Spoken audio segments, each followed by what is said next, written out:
तिलक के संबंध में समझने के पहले दो छोटी सी घटनाएं आपसे कहूंगा, फिर आसान हो सकेगा। दो ऐतिहासिक तथ्य।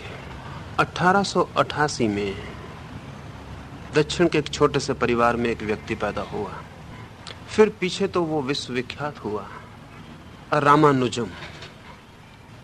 बहुत गरीब ब्राह्मण के घर में, बहुत थोड़ी सी शिक्षा मिली, लेकिन उस छोटे से गांव में ही बिना किसी विशेष शिक्षा के रामानुजम की प्रतिभा गणित के साथ अनूठी थी। जो लोग गणित जानते हैं उनका कहना है कि मनुष्य जाति के इतिहास में रामानुजम से बड़ा और विशिष्ट गणितज्ञ नहीं हुआ।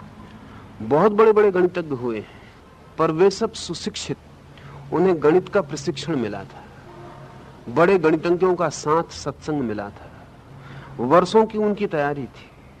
रामानुजम की न कोई तैयारी थी, न कोई साथ मिला, न कोई शिक्षा मिली। मैट्रिक भी रामानुजम पास नहीं हुआ और एक छोटे से दफ्तर में मुश्किल से क्लर्की का काम मिला।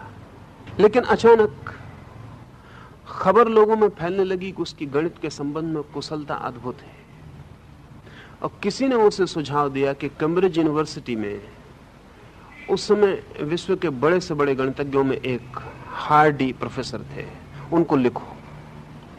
उसने पत्र तो नहीं लिखा, ज्यामिति की 150 थ्योरम बना के भेज दी।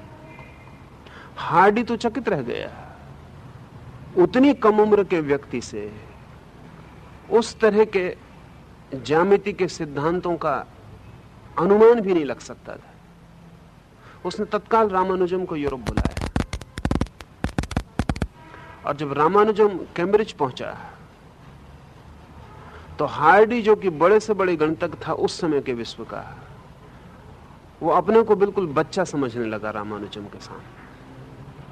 रामानुजम की क्षमता ऐसी थी जिसका मस्तिष्क से संबंध नहीं मालूम पड़ता है। अगर आपसे कोई गणित करने को कहा जाए तो समय लगेगा। बुद्धि ऐसा कोई भी काम नहीं कर सकती जिसमें समय ना लगे। बुद्धि सोचेगी, हल करेगी, समय व्यतीत होगा। लेकिन रामानुजम को समय ही नहीं लगता था। यहां आप तख्ते पर सवाल लिखेंगे, वहां रामानुजम उत्तर देना शुरू कर देगा। आप बोल भी ना पाएंगे पूरा और उत्तर आ जाएगा। बीच में समय का कोई व्यवधान ना होगा। बड़ी कठिनाई खड़ी हो गई थी, क्योंकि जिस सवाल को हल करने में बड़े से बड़े गणितज्ञ को 6 घंटे लगेंगे ही, फिर भी जरूरी नहीं कि सही हो। उत्तर सही है या नहीं, इसे जांचने में फिर 6 घंटे उसे गुजारने पड़ेंगे। रामानुजम को सवाल दिया गया और वो उत्तर देगा, जैसे सवाल में और उत्तर के बीच में कोई समय का क्षण भी व्यतीत नहीं होता है। इससे एक बात तो सिद्ध हो गई थी कि रामानुजम बुद्धि के माध्यम से उत्तर नहीं दे रहा है। बुद्धि बहुत बड़ी थी भी नहीं उसके पास, मैट्रिक में वो फेल हुआ था। कोई बुद्धिमत्ता का और लक्षण भी ना था। सामान्य जीवन में किसी चीज में भी कोई ऐसी बुद्धिमत्ता नहीं मालूम पड़ती थी, लेकिन बस गणित के संबंध में वो एकदम अति मानवीय, मनुष्य से बहुत पार की घटना उसके जीवन में घटी। जल्दी मर गया रामानुजम। उसे क्षय रोग हो गया, वो 36 साल की उम्र में मर गया। जब वो बीमार होकर अस्पताल में पड़ा था तो हार्डी उसे और 2-3 गणितज्ञ मित्रों के साथ देखने गया। उसके दरवाजे पर ही हार्डी ने कार रोकी और भीतर गया। कार के पीछे का नंबर रामानुजम को दिखाई पड़ा तो उसने हार्डी से कहा, आश्चर्यजनक है, आपकी कार का जो नंबर है, ऐसा कोई आंकड़ा ही नहीं है मनुष्य की गणित की व्यवस्था में। यह आंकड़ा बड़ा खूबी का है। उसने 4 विशेषताएं उस आंकड़े की बताई। रामानुजम तो मर गया, हार्डी को 6 महीने लगे वो पूरी विशेषता सिद्ध करने में। वो जो 4 उसने विशेषताएं उस आंकड़े की बताई थी, आकस्मिक नजर पड़ गई थी। हार्डी को 6 महीने लगे, तब भी वो 3 ही सिद्ध कर पाया, चौथी असिद्ध रह गई बात। हार्डी वसीयत छोड़कर मरा कि मेरे मरने के बाद वो चौथी की खोज जारी रखी जाए क्योंकि रामानुजम ने कहा है तो वो ठीक तो होगी ही।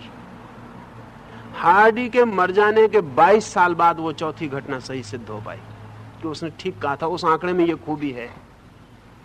रामानुजम को जब भी ये गणित की स्थिति घटती थी तब उसके दोनों आंखों के बीच में कुछ होना शुरू हो जाता था। उसकी दोनों आंखें पुतलियां ऊपर चढ़ जाती थी। योग जिस जगह रामानुजम की आंखें चढ़ जाती थीं उसको तृतीय नेत्र कहता है, उसको तीसरी आंख कहता है। और अगर वो तीसरी आंख शुरू हो जाए, तीसरी आंख सिर्फ उपमा की दृष्टि से, सिर्फ इस ख्याल से कि वहां से भी कुछ दिखाई पड़ना शुरू होता है, कोई दूसरा ही जगत शुरू हो जाता है। जैसे कि किसी आदमी के मकान में एक छोटा सा छेद हो, वो खुल जाए और आकाश दिखाई पड़ने लगे, और जब तक वो छेद न खुला हो तो आकाश दिखाई न पड़ रहा हो। करीब करीब हमारी दोनों के आंखों के बीच में जो भ्रूमध्य जगह है, वहां से वो छेद है जहां से हम इस लोक के बाहर देखना शुरू कर देते हैं। एक बात तय थी कि जब भी रामानुजम को कुछ ऐसा होता था तो उसकी दोनों पुतलियां चढ़ जाती थी। हार्डी नहीं समझ पाया, पश्चिम के गणितज्ञ नहीं समझ पाए, और अभी गणितज्ञ आगे भी नहीं समझ पाएंगे। एक दूसरी घटना और तब मैं आपको तिलक के संबंध में कुछ कहूं, तब आपकी समझ में आना आसान होगा। क्योंकि तिलक का संबंध उस तीसरी आंख से है। 1945 में एक आदमी मरा अमेरिका में, एडगर कायसी। 40 साल पहले 1905 में वो बीमार पड़ा और बेहोश हो गया और 3 दिन कोमा में पड़ा रहा। चिकित्सकों ने आशा छोड़ दी और चिकित्सकों ने कहा कि हमें इसे कोमा के बाहर, बेहोशी के बाहर लाने का कोई उपाय नहीं सूझता, और बेहोशी इतनी गहन है कि अब ये शायद ही वापस लौट सके। 30 दिन सारी आशा छोड़ दी गई, सब दवाइयां, सब इलाज कर लिए गए, लेकिन होश का कोई लक्षण नहीं था। 30 दिन शाम को चिकित्सकों ने कहा कि अब हम विदा होते हैं, क्योंकि अब हमारे बस के बाहर है, एक 4-6 घंटे में युवक मर जाएगा, और अगर बच गया तो सदा के लिए पागल हो जाएगा, जो कि मरने से भी बुरा सिद्ध होगा, क्योंकि इतनी देर में इसके मस्तिष्क के जो सूक्ष्म तंतु हैं वो विसर्जित हो रहे हैं, डिसइंटीग्रेट हो रहे हैं। अचानक चिकित्सक हैरान हुए, वो जो बेहोश कायसी पड़ा था बोला। वो बेहोश था 3 दिन से, वो बोला जैसे कि कोई गहरी नींद से अचानक बोल उठे। हैरानी और ज्यादा हो गई क्योंकि उसका कोमा जारी था, उसका शरीर अभी भी पूरी तरह कोमा में था। उसके हाथ में आप छुरी भी भोंक दें तो पता नहीं चलती थी, लेकिन वाणी आ गई और कायसी ने कहा कि शीघ्रता करो, मैं एक वृक्ष से गिर पड़ा था और मेरी रीढ़ में पीछे चोट लग गई है, और उसी चोट के कारण मैं बेहोश हूं, और अगर 6 घंटे मुझे ठीक नहीं किया गया तो बीमारी का जहर मेरे मस्तिष्क तक पहुंच जाएगा, फिर मेरा जिंदा बचने का कोई अर्थ नहीं। और इस नाम की जड़ी बूटियां ले आओ और उनको इस तरह से तैयार करके मुझे पिला दो, मैं 12 घंटे के भीतर ठीक हो जाऊंगा। और कायसी फिर बेहोश हो गया। जो नाम उसने लिए थे जड़ी बूटियों के, आशा भी नहीं हो सकती थी कि कायसी को उनका पता हो, क्योंकि वो कोई चिकित्सा से उसका कभी कोई संबंध नहीं था। चिकित्सकों ने कहा और तो करने का कोई उपाय नहीं है, ये निपट पागलपन मालूम पड़ता है, क्योंकि ये जड़ी बूटियां इस तरह का काम करेंगी ये हमको भी पता नहीं। लेकिन जब कोई उपाय ना हो तो हर्ज कुछ भी नहीं। वे जड़ी बूटियां खोजी गई, जैसा बताया था कायसी ने वैसा बना के उसे दिया गया। 12 घंटे में वो होश में आ गया और बिल्कुल ठीक हो गया। और होश में आके वो ना बता सका कि उसने ऐसी कोई बात कही थी, या ये दवाइयों के नाम भी न पहचान सका, वो जो जड़ी बूटियां उसने कही थी कि मैं इनके नाम भी पहचानता हूं। उसने कहा ये हो ही कैसे सकता है, मुझे तो कुछ पता नहीं। और तब एक बहुत अनूठी घटना की शुरुआत हुई। फिर तो कायसी इसमें कुशल हो गया और उसने अमेरिका में 30,000 लोगों को अपने पूरे जीवन में ठीक किया, और जो भी निदान उसने किया वो सदा ठीक निकला। और जो मरीज उससे निदान लिया वो सदा ठीक हुआ, निरपवाद रूप से।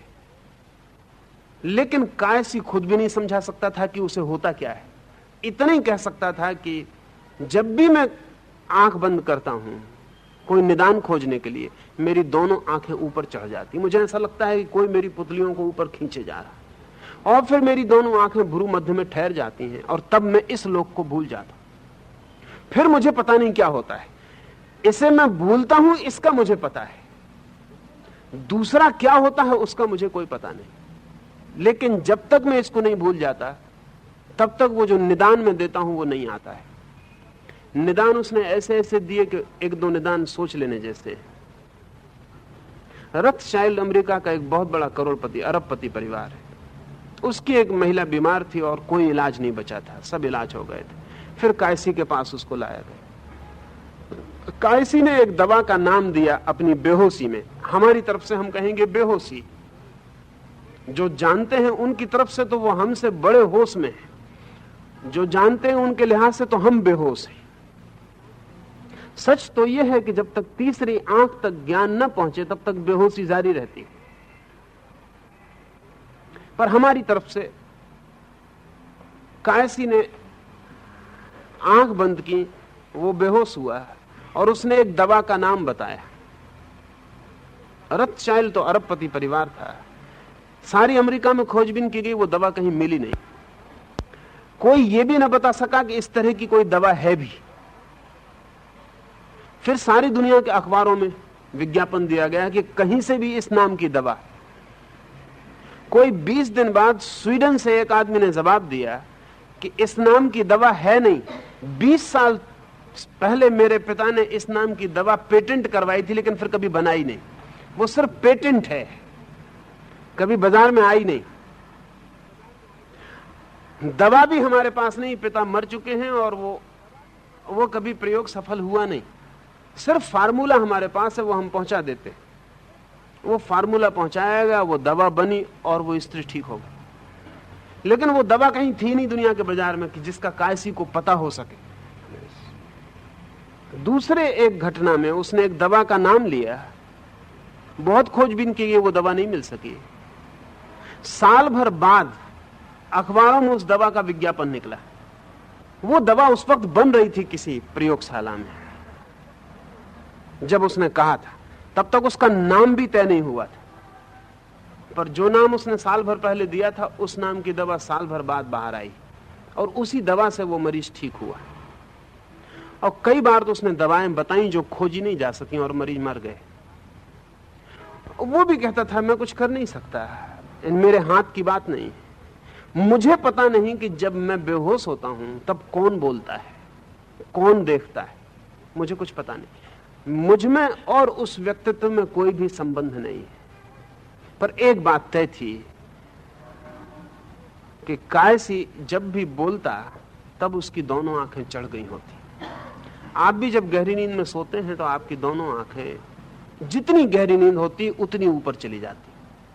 अब अभी तो बहुत से मनोवैज्ञानिक नींद पर बहुत से प्रयोग कर रहे हैं, तो आपकी आंख की पुतली कितने ऊपर गई है इससे ही तय किया जाता है कि आप कितनी गहरी नींद में हैं।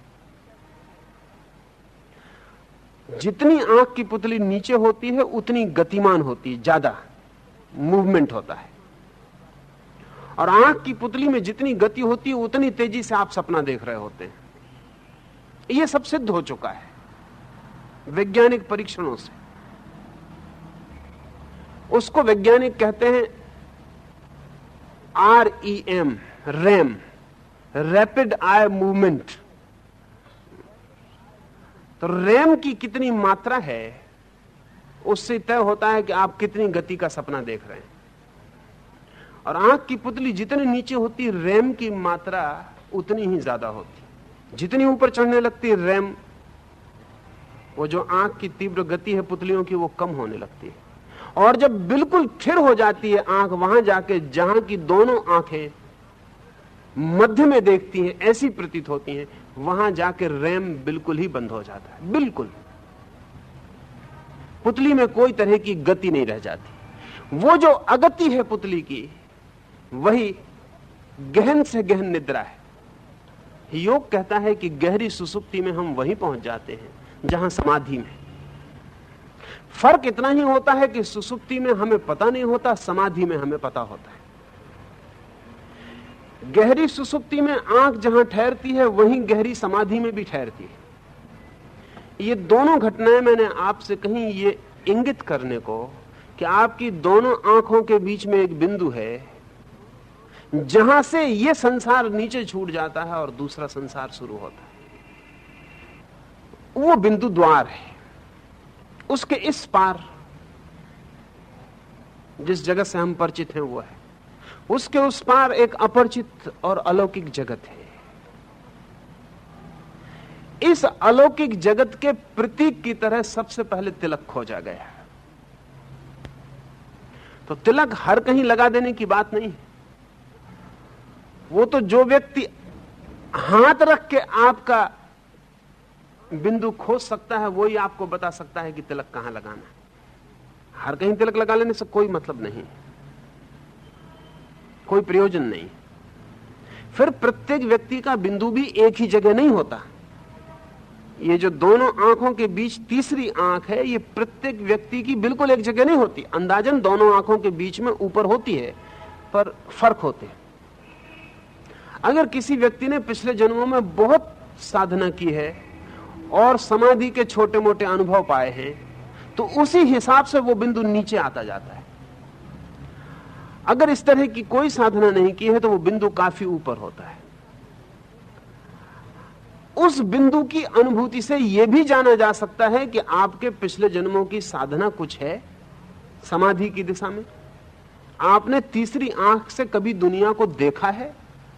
कभी भी आपके किसी जन्म में ऐसी कोई घटना घटी है? तो आपका वो बिंदु, उसका स्थान बताएगा कि ऐसी घटना घटी है नहीं घटी है। अगर ऐसी घटना बहुत घटी है तो वो बिंदु बहुत नीचे आ जाएगा। वो करीब करीब दोनों आंखों के समतुल भी आ जाता है, उससे नीचे नहीं आ सकता। और अगर बिल्कुल समतुल बिंदु हो, दोनों आंखों के बिल्कुल बीच में आ गया हो,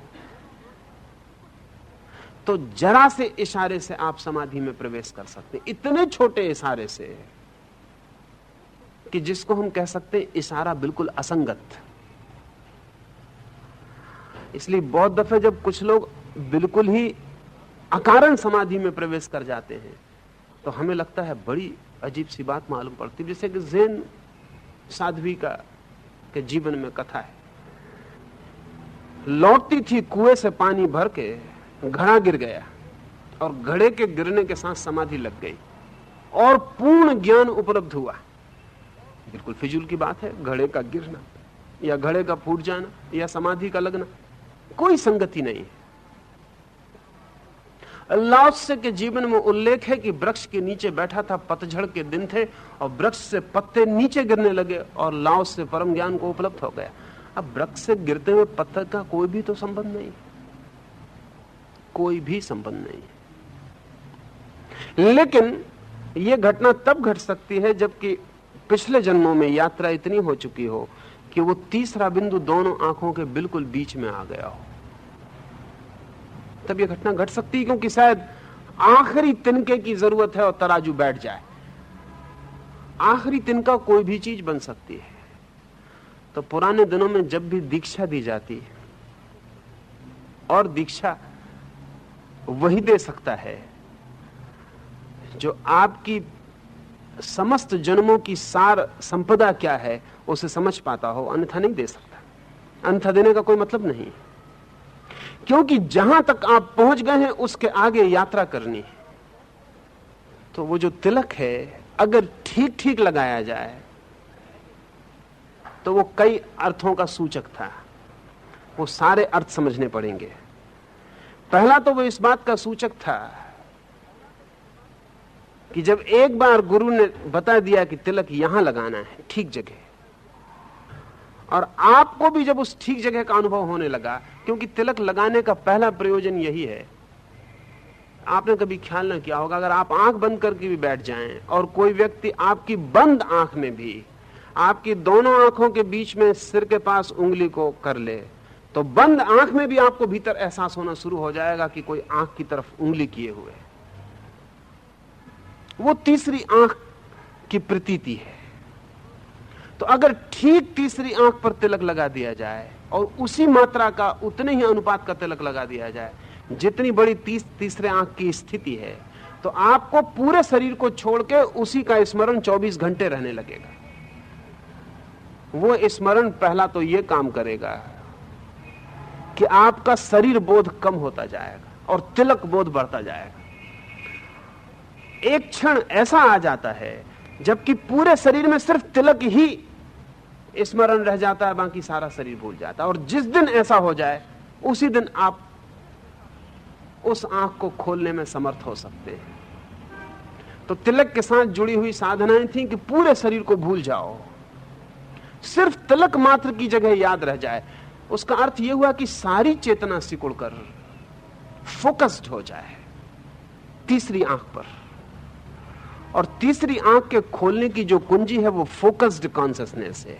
उस पर चेतना पूरी की पूरी इकट्ठी हो जाए, सारे शरीर से सिकुड़ के उस छोटे से स्थान पर लग जाए, बस उसकी मौजूदगी से काम हो जाएगा। जैसे कि हम सूरज की किरणों को एक छोटे से लेंस के द्वारा एक कागज पे गिरा लें, इकट्ठी हो गई किरणें आग पैदा कर देंगी। वही किरणें सिर्फ धूप पैदा कर रही थी, उनसे आग पैदा नहीं होती थी। वही किरणें आग पैदा कर सकती हैं। संग्रहित चेतना शरीर पर बटी रहती है तो सिर्फ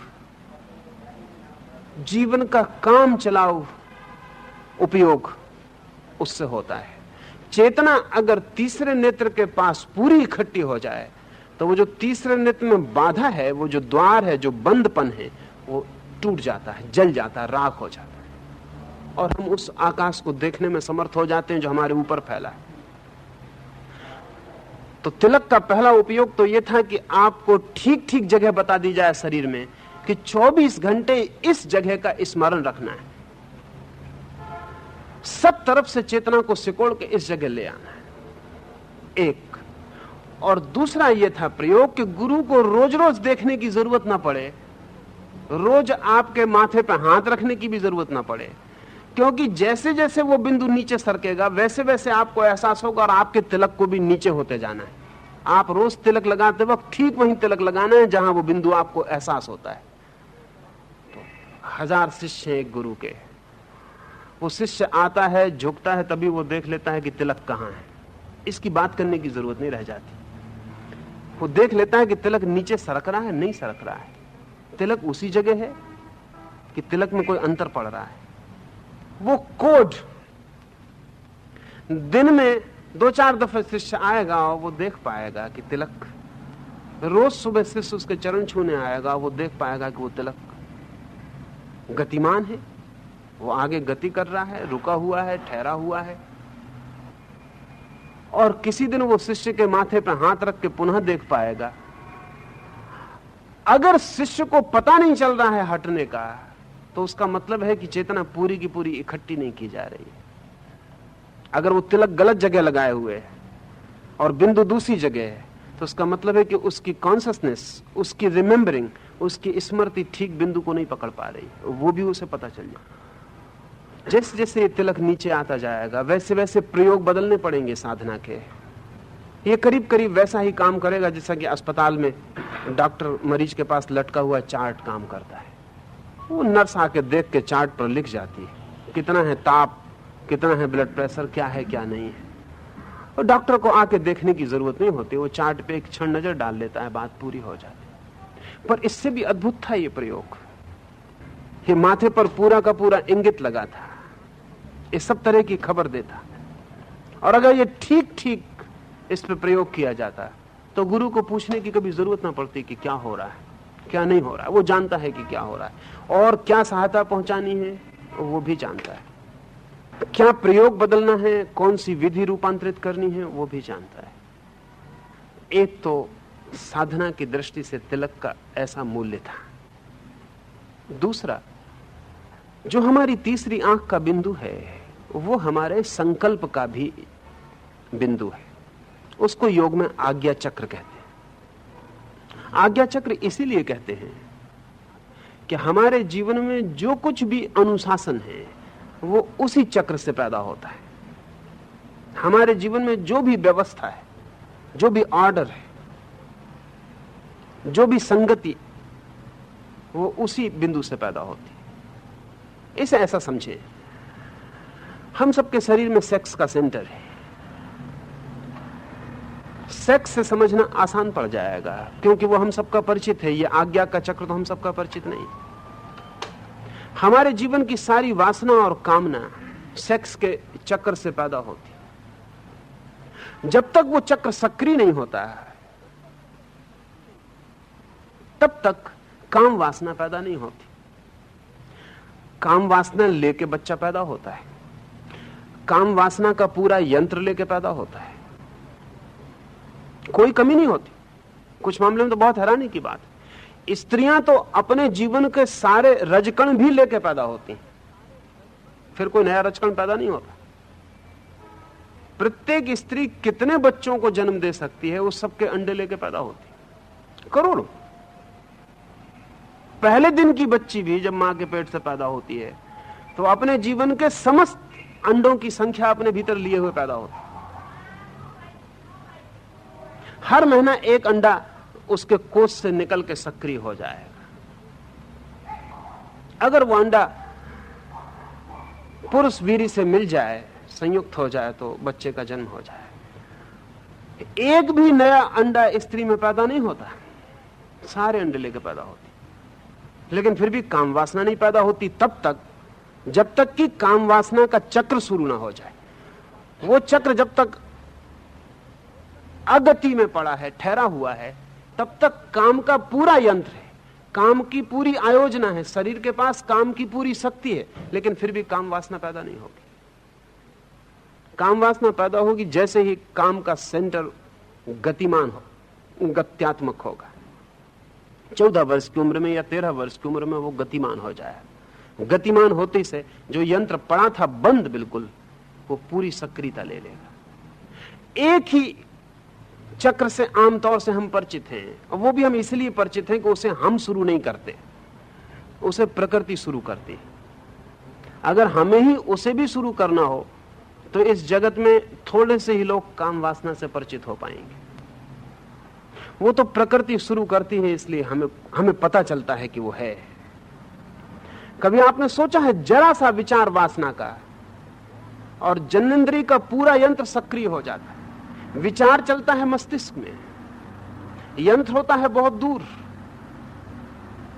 कभी आपने सोचा है कि जरा सा काम वासना का मन में जरा सी झलक और तत्काल चक्र सक्रिय हो जाता है। असल में आपके चित्त में काम वासना का कोई भी विचार उठे, वो तत्काल जो सेक्स का सेंटर है उसे अपनी ओर खींच लेता है। कहीं भी उठे शरीर में, तत्काल वो अपने सेंटर पे चला जाएगा। उसे जाना ही पड़ेगा, उसे जाने की और कोई जगह नहीं। जैसे पानी गड्ढे में चला जाता है, ऐसा प्रत्येक संबंधित विचार अपने चक्र पे चला जाता है। दोनों आंखों के बीच में जो तीसरे नेत्र की मैं बात कर रहा हूं, वही जगह आज्ञा चक्र की है। इस आज्ञा के संबंध में थोड़ी बात समझ लेनी जरूरी है। जिन लोगों के जीवन में भी यह चक्र प्रारंभ नहीं होगा, वो 1000 तरह की गुलामियों में बंधे रहेंगे, वो गुलाम ही रहेंगे। इस चक्र के बिना कोई स्वतंत्रता नहीं है। ये बहुत हैरानी की बात मालूम पड़ेगी, क्योंकि हमने बहुत तरह की स्वतंत्रताएं सुनी है, राजनीतिक, आर्थिक। वो कोई स्वतंत्रताएं वास्तविक नहीं है, क्योंकि जिस व्यक्ति का आज्ञा चक्र सक्रिय नहीं है, वो किसी न किसी तरह की गुलामी में रहेगा। एक गुलामी से छूटेगा, दूसरी में पड़ेगा, दूसरी से छूटेगा, तीसरी में पड़ेगा। वो गुलाम रहेगा ही। उसके पास मालिक होने का तो अभी चक्र ही नहीं है, जहां से मालकियत की किरणें पैदा होती हैं। उसके पास संकल्प जैसी, विल जैसी कोई चीज ही नहीं है। वो अपने को आज्ञा दे सके ऐसी उसकी सामर्थ्य नहीं है, बल्कि उसके शरीर और उसकी इंद्रियां ही उसको आज्ञा दिए चली जाती। पेट कहता है भूख लगी तो उसको भूख लगती। काम वासना का बिंदु कहता है वासना जगी तो उसे वासना जगती। शरीर कहता है बीमार हूं तो वो बीमार हो जाता है। शरीर कहता है बूढ़ा हो गया तो वो बूढ़ा हो जाता है।